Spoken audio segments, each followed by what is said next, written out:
Welcome to rSlash, AmITheButthole, where we get to judge strangers on the internet. I'm a 29-year-old guy, and am I the butthole for inviting my 28-year-old girlfriend on an expensive vacation and expecting her to pay all of her share? To be clear, I make a lot more than she does. Me, my girlfriend, my parents, my brother, and his wife all went on vacation to another country a week ago. My brother and I did most of the planning, but we did ask everyone else for input. For background information, I make around $150,000 as an IT consultant. My girlfriend, a teacher, makes about $45,000. My parents are pretty affluent, so are my brother and sister-in-law. My girlfriend knew this trip was coming and took on a second job waitressing on the weekends for several months to get ready for it. We've always split things 50-50 in the 2 years we've been together. There were a few times on the vacation when she didn't go to outings with us. She didn't go wine tasting, scuba diving, etc. She would also only eat 2 meals a day, simply saying that she was on a budget. My family does favor more high-end expensive places. My parents thought it was very strange that she only eats 2 meals a day, although she normally eats 3.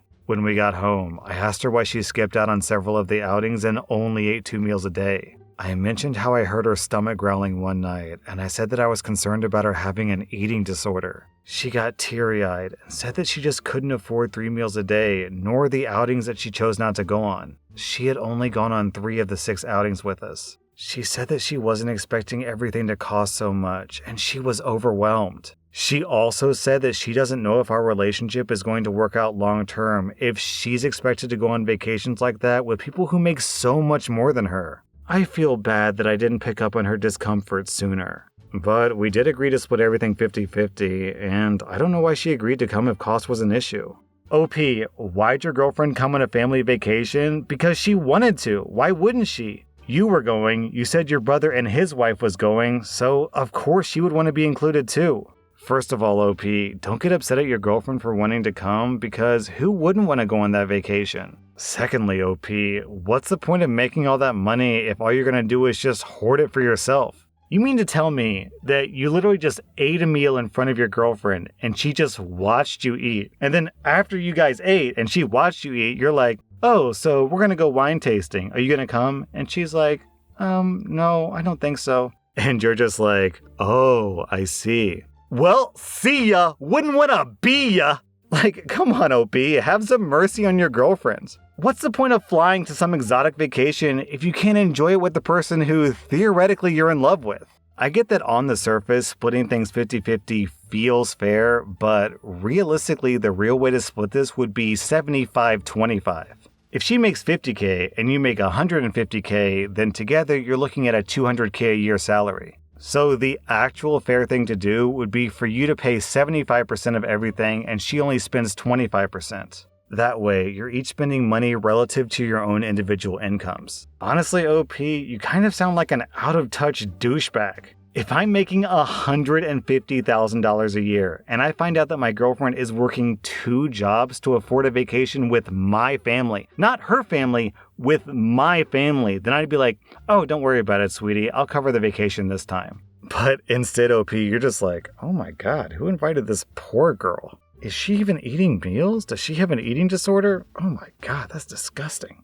Come on, OP, get your head out of your butt. OP, I'm giving you 3 out of 5 buttholes. You're cold, unfair, and completely clueless. I'm giving your girlfriend 0 out of 5 buttholes. Am I the butthole for telling an employee that she can choose between either demotion or termination? I own a vape shop. We're a small business with only 12 employees. One of my employees, Peggy, was supposed to open yesterday. Peggy was recently promoted to manager after 2 solid years of good work as a cashier. I really thought that she could handle the responsibility. So I wake up 3 hours after the place should be open and I have 22 notifications on the store Facebook page. Customers have been trying to come shop, but the store is closed. Employees are showing up to work, but they're also locked out. I call Peggy and get no response. I text her and get nothing. So I drive in to open the store. 1 hour before Peggy's shift was supposed to end, she calls me back. I ask her if she's okay, and she says she needs to take a mental health day and do some self-care. I'm still pretty pissed at this point, but I'm trying to be understanding because I know how important mental health days can be. So I ask her why she didn't call me as soon as she knew that she needed the day off, and her response was, I didn't have enough spoons in my drawer for that.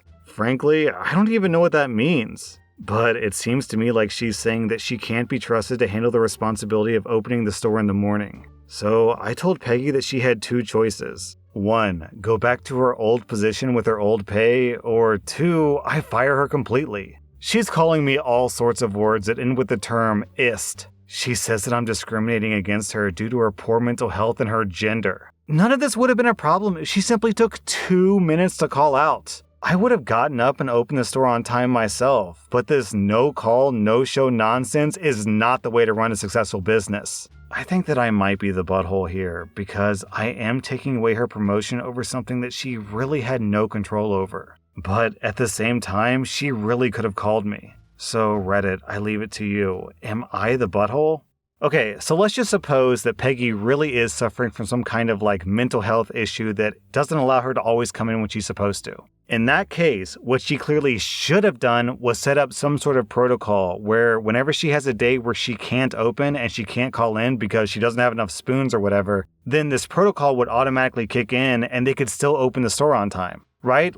Maybe she's the manager who can open the store, but you have an assistant manager who can also open the store that you always schedule on the same days that Peggy is supposed to be working. So no, she doesn't get to just say, oh, but what about my mental health? Because if she really wanted to take this problem seriously, then there are other solutions. No, OP, you are not the butthole here. You've got to keep in mind that in addition to all the revenue that OP lost by not having the store open, OP also had to pay all of his employees that day. Those workers who showed up to work but couldn't get inside, yeah, OP has to pay that salary. So in addition to not making money, he's losing money to pay salaries that day. Anyways, OP, I give you 0 out of 5 buttholes. I give Peggy 3 out of 5 buttholes. Am I the butthole for telling my stepdad and mom that they shouldn't be surprised at what my little brother said to them when they pulled a prank on him? I'm a 20-year-old woman, and I'm the older sister to my little biological brother who's 17. He just finished high school last year. He says that I'm his best friend, and he loves me more than anyone. Of course, this is not true. He has many friends of his own. My brother's been asking our stepfather and mother if he could get a new car for his graduation. He said that he would pay 50 to 75% of the car with his own hard-earned money while they would have to pay the rest. They said no. I have my own car and I've been working so I can afford it, but my parents did help me pay it off. Because of that, my brother argued with our parents for a while and they got kinda heated. At one point I told my brother that I'd help him buy his car, but he hugged me and said that I didn't need to worry and that he owed me more than I owed him. My brother continued to press our parents all of last year until they gave in and said yes like they did for me. I should point out that, for the most part, my brother has a negative relationship with our stepfather. Our biological mother and stepdad got together soon after our biological dad and mom got divorced when we were little. My brother thinks that our stepdad and mother were seeing each other before our real parents divorced, and to be honest, I think that might be true. I'm not certain though. Anyway, my stepdad, mother, and brother compromised, and they said they'd get him a car in 2021 so that people don't gawk at him during the graduation party. In June of this year, my brother and parents are still arguing about the car. Except now their arguments are getting louder and they last hours into the evening. My stepdad was getting into screaming matches with my brother over it, but finally they reached a compromise and they bought him a car last week. The fated morning comes, and my brother wakes up to our stepdad and mom guiding him outside to a car. But not his car, our mother's car. My stepdad used his and my brother's money on a dumb prank, bought a completely different model of car, and said it was for our mother. Our mom and stepdad just laughed and kissed each other. My brother didn't lose it. He didn't even look angry. He just looked dead in our stepdad's eyes, and I'm not joking, he said verbatim, "You might think I'm effing stupid. You might think whatever. But I'm just better than you, bro. You know that, I know that, and our mom is an effing idiot for saying with a prick like you. But I'll make you wish that you'd never effing met us. I promise you. You might be laughing now, but you'll be crying later." He then walked off, not even looking back at them as they stared, horrified. My parents asked me what that was about, and I, feeling terrible for my brother, said they had it coming and they shouldn't be surprised. So now they grounded both of us. I've had to explain the situation to my friends because I can't see them anymore, but I feel so bad for my baby brother. My friends back me up on this, and they tell me to comfort my little brother as much as possible. But even then, my parents are so mad, and they can't see that my brother has had his heart crushed. Am I the butthole?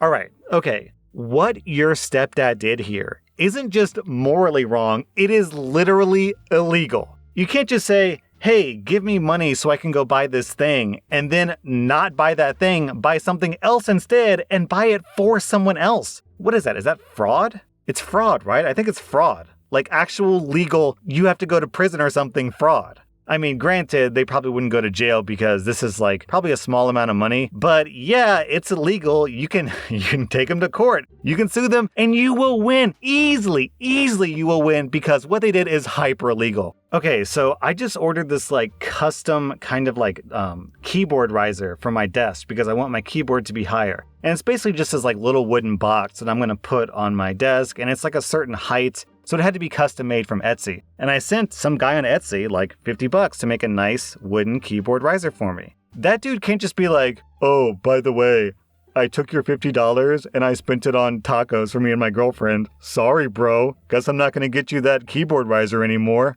Like, it doesn't work that way, man. It's illegal. It's fraud. I think it's fraud, right? If it's fraud, let me know down in the comments, because if it's not fraud, then it's definitely some other crime that I don't know the name of. Anyways, so what your parents did here was illegal, yes, and also unethical. They are major buttholes. I'm giving both of your parents 4.5 out of 5 buttholes because they literally stole from their child and then laughed in his face about it. OP, you and your brother both get 0 out of 5 buttholes because you did absolutely nothing wrong here. Also, this reminds me of a story from my childhood. Back when I was pretty young, I must have been probably like 8, 9, 10, somewhere in that ballpark. It was an age where I had just started cursing and I hadn't cursed around my parents, and it was like a big deal that I said,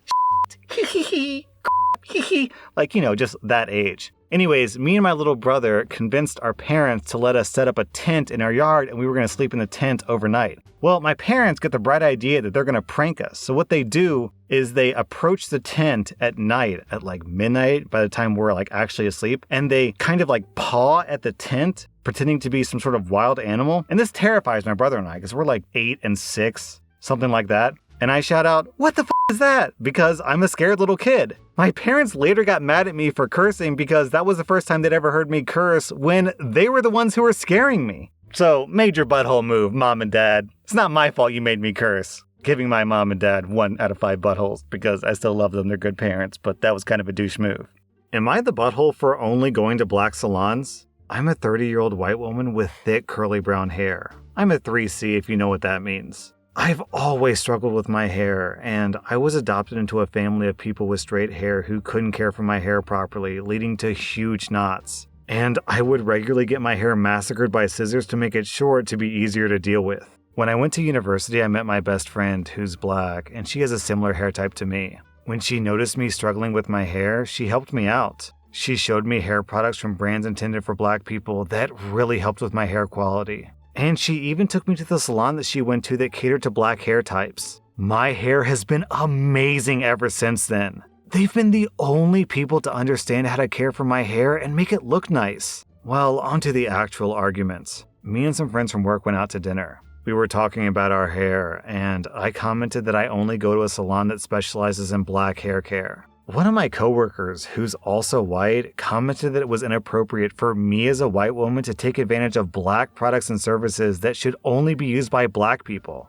When I asked why, she said that it's kind of cultural appropriation. My other coworkers agreed with her, and I felt uncomfortable ever since. I don't know if she's right and if I'm in the wrong. I don't even know what I would do if I was in the wrong because I don't want to go back to the salons that butchered my hair before. Alright, so let's make one thing clear. Taking your own hard-earned money and spending it at black-owned businesses isn't a bad thing. If anything, it helps those businesses. Do you really think that most black-owned businesses only want black people to buy their products and services? Of course not. I would have to imagine that for a lot of business owners, they would want as many different people to come as possible because it just means more money. How on earth is supporting black businesses and black communities a bad thing? Also, on top of that, why does your coworker think that these black people need her to speak for them? OP, you've been going to all these black salons. If any of them had a problem with it, then they could have told you that themselves.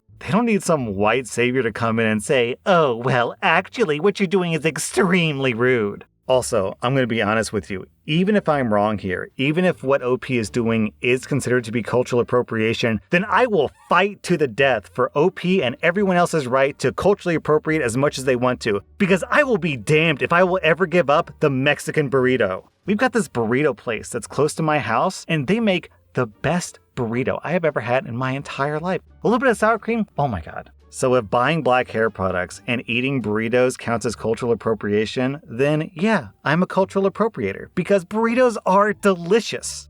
That was rSlash AmITheButthole, and if you like this content, check out my podcast where I publish the exact same episodes. Also, hit that subscribe button because I put out new Reddit videos every single day.